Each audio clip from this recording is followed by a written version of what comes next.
श्री परमात्मने नमः। ईश्वर अर्जुन संवाद श्रीमद् भगवद गीता अध्याय 8 श्लोक 12 से 13 ओम मंत्र की शक्ति। क्या आपने कभी सोचा है कि मृत्यु के समय आपकी अंतिम सोच आपके अगले जन्म को कैसे प्रभावित कर सकती है? आज हम श्रीमद् भगवद गीता के अध्याय 8 के श्लोक 12 से 13 का गूढ़ ज्ञान समझेंगे, जहां भगवान श्री कृष्ण ने ओम मंत्र के महत्व और मोक्ष प्राप्ति के गुप्त मार्ग का उल्लेख किया है। आइए इस रहस्य से पर्दा उठाते हैं। पिछले श्लोक में हमने जाना कि मृत्यु के समय यदि व्यक्ति अपनी चेतना को प्रभु में केंद्रित करे तो वह उनके धाम को प्राप्त करता है। आज हम इस प्रक्रिया को और गहराई से समझेंगे। भगवान श्री कृष्ण कहते हैं कि जो साधक अपने सभी इंद्रियों को नियंत्रित करता है, हृदय को स्थिर करता है और प्राणवायु को आज्ञाचक्र में स्थिर करता है, वह ओम मंत्र का उच्चारण करके दिव्य धाम को प्राप्त करता है। श्री हरि बोलो। ग्रंथराज श्रीमद् भगवद गीता जी की जय। गीता सुगीता कर्तव्या किमन्यः शास्त्र विस्तरया या स्वयं पद्म नाभस्य मुख पद्माद्विनीयः श्रिता। अथ ध्यानम्। शांताकारं भुजग शयनं पद्मनाभं सुरेशं विश्व आधारं गगन सदृशं मेघवर्णं शुभांगम। लक्ष्मीकांत कमल नयन योगिभिः ध्यान गम्यं वंदे विष्णु भव भयहरं सर्व लोकैकनाथम्। यं ब्रह्मा वरुणेन्द्र रुद्रमृतः स्तुन्वन्ति दिव्यैः स्तवैर्वेदैः सांग पद क्रमोपनिषदे गायन्ति यं सामगाः। ध्यान अवस्थित तद्गतेन मनसा पश्यन्ति यं योगिनो यस्यान्तं न विदुः सुर असुरगणा देवाय तस्मै नमः। वसुदेव सुतं देव कंस चाणूरमर्दनम्। देवकी परमानंदम कृष्ण वंदे जगद्गुरुम्। अंतकाल में योग धारणा की विधि से निर्गुण ब्रह्म के जप ध्यान का प्रकार एवं उसके फल का वर्णन। श्लोक 12। सर्वद्वाराणि संयमे मनो हृदि निरुध्य च मूर्ध्याधायात्मनः प्राणमास्थितो योग धारणाम्। उच्चारण की विधि। सर्वद्वाराणि संयमे मनः हृदि निरुध्य च मूर्धनि आधाय आत्मनः प्राणम आस्थितः योग धारणाम् 12। शब्दार्थ। सर्वद्वाराणि अर्थात सब इंद्रियों के द्वारों को, संयम अर्थात रोककर, च अर्थात तथा, मन अर्थात मन को, हृदि अर्थात हृदय में, निरुध्य अर्थात स्थिर करके, फिर उस जीते हुए मन के द्वारा, प्राणम अर्थात प्राण को, मूर्धनि अर्थात मस्तक में, आधाय अर्थात स्थापित करके, आत्मन अर्थात परमात्मा संबंधी, योग धारणाम अर्थात योग धारणा में, आस्थित अर्थात स्थित होकर। अर्थ। सब इंद्रियों के द्वारों को रोककर तथा मन को हृदय में स्थिर करके, फिर उस जीते हुए मन के द्वारा प्राण को मस्तक में स्थापित करके, परमात्मा संबंधी योग धारणा में स्थित होकर। 12।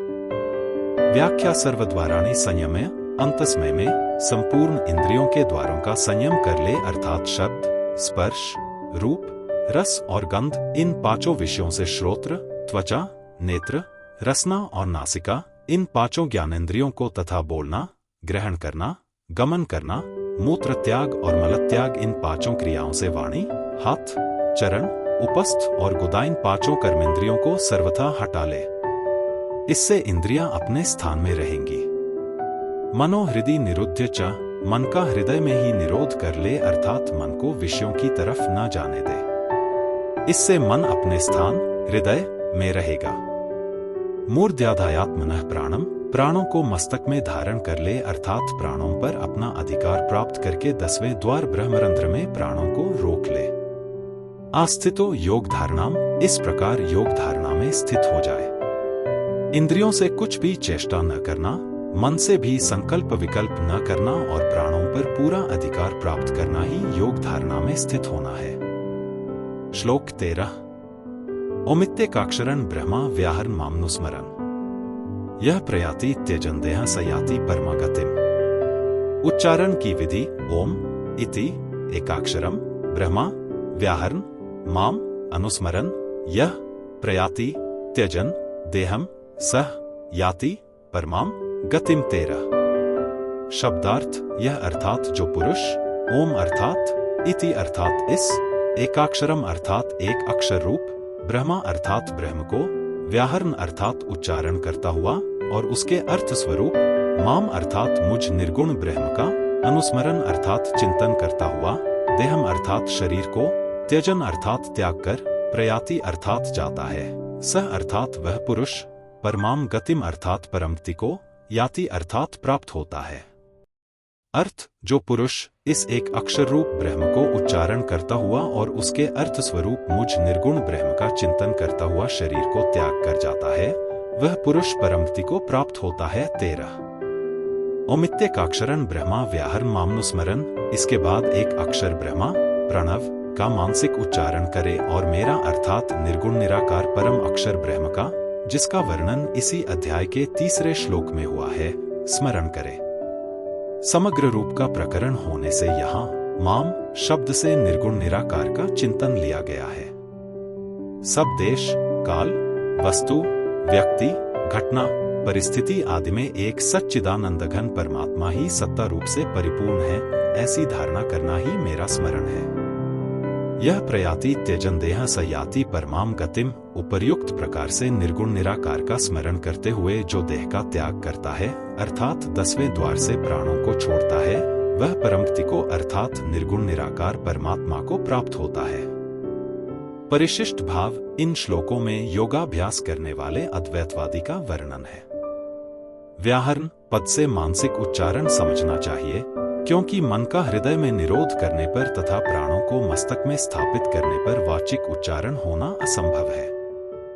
संबंध जिसके पास योग का बल होता है और जिसका प्राणों पर अधिकार होता है उसको तो निर्गुण निराकार की प्राप्ति हो जाती है परंतु दीर्घकालीन अभ्यास साध्य होने से यह बात सबके लिए कठिन पड़ती है।